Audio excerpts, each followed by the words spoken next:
Hello po mga lods, magluluto tayo ngayon ng ulam natin sa tanghalian. Ito ay charan! Chimpit, paa ng manok. Ito lang nagayanan natin ngayon. Masarap din ito ulamin. Saka lamas, mahal yung mga lamas ngayon. Ito, 5 pesos. 10 pesos yung sibuyas. Saka 3 piraso ng siling haba. 10 pesos, 3 piraso. Saka pamintan, duro. Mahal na nga din yung duro. Butas talaga yung bulsa mo. Wala kang pira. Hindi mang asin. Mag-ulam ng asin. Saka kwan. Hindi ka naman yan patis, tuyo. Mga lods, pag-support naman, follow nyo po ako. Iniwan natin yung sa gitna para maluto. Tanggalin natin yung kuko. Hindi naman yung pwede kainin.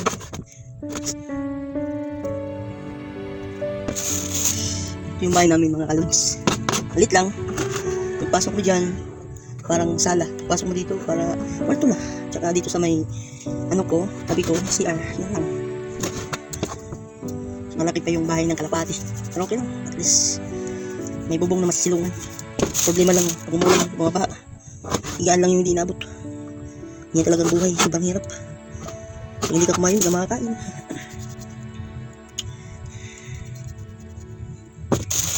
Ang maipon lang sana, may pera.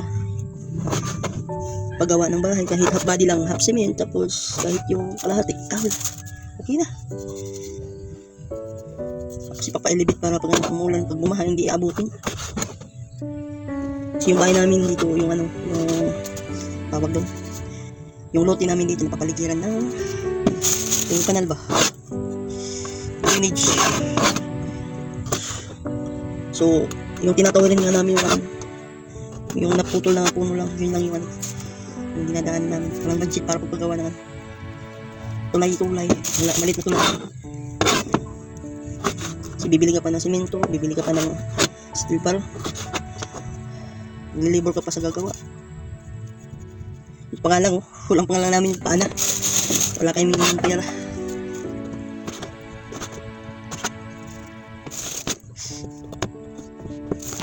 Tapos tayo maghiwa na magtanggal ng mga kuko. Maghiwa naman tayo ng mga lamas para magluto na. Yes,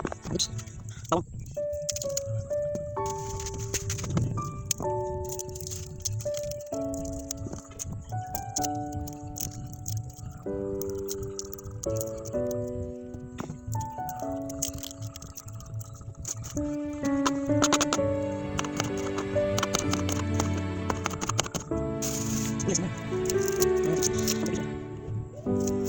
Sabot ka lang sa nandito.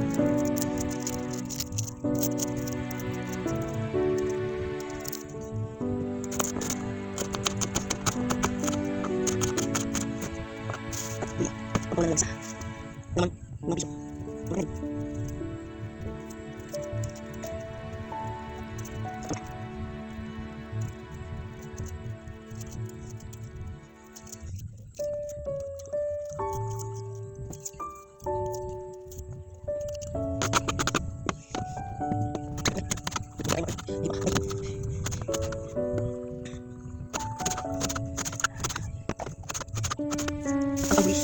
Sling. Naman ang braso, temperi. Braso sila, temperi. Papanghal, langhal. So naman ang hugasan yung paa, patulog tayo. Tapos natin hugasan yung paa. Magluluto na tayo para magkain tayo ng tanghalian. Ito tayo magluluto. Ito lang yung kawali namin maliit. Wala nang iba. Tara, luto tayo. Salang na natin yung kawali. Ayusin natin yung camera para maayos yung kuha. Alam mo naman pag walang tripod, kahit ano lang masandalang. Tapos, saan apoy? Apoy. Tapos, painitin yung kawali. Hintayin lang natin uminit yung kawali. Kung mainit na, lagyan ng mantika.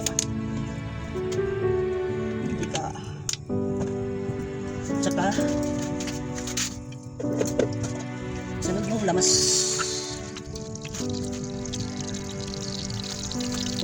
Bawang. Okay.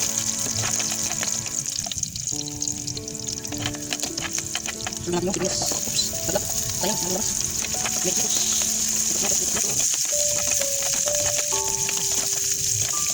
Sunod luya. Mexico's. At malamig. Mix lang natin.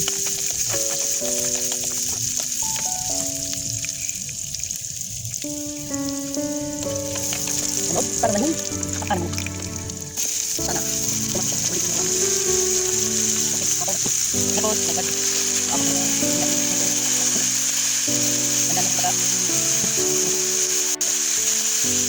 Nagdalang pala.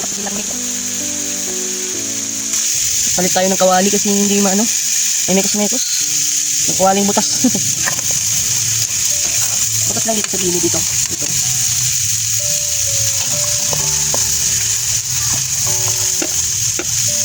Parang mapapaso ata.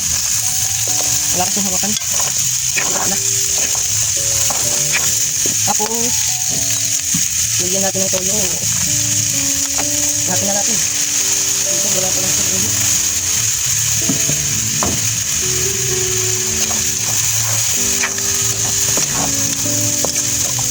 Saka wala na palang toyo. Ay, naku. Lagyan natin ng tubig.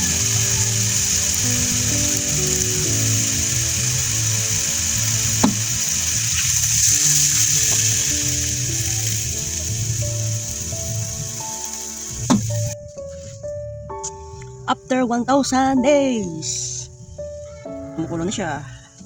Tapos lalagyan natin ng pamintang wasak. Pamintang wasak. Tapos yung mga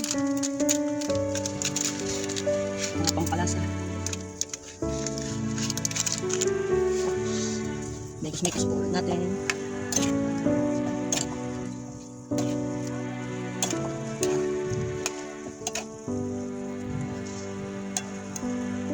Lagyan na lang natin ng konting asin kasi kulang yung tuyo. Yung ano, ang kulang.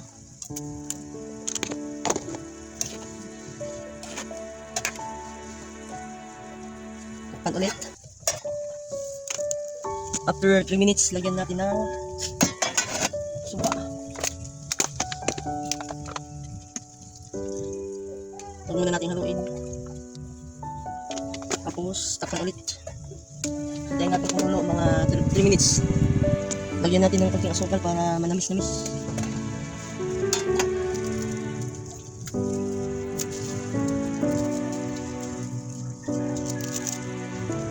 Tapos, mix-mix ulit.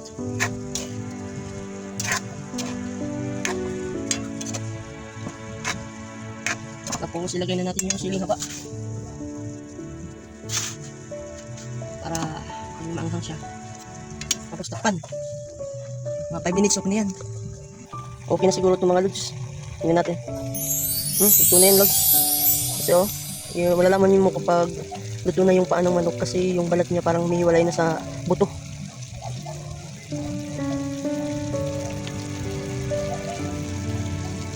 Okay na ito mga lods.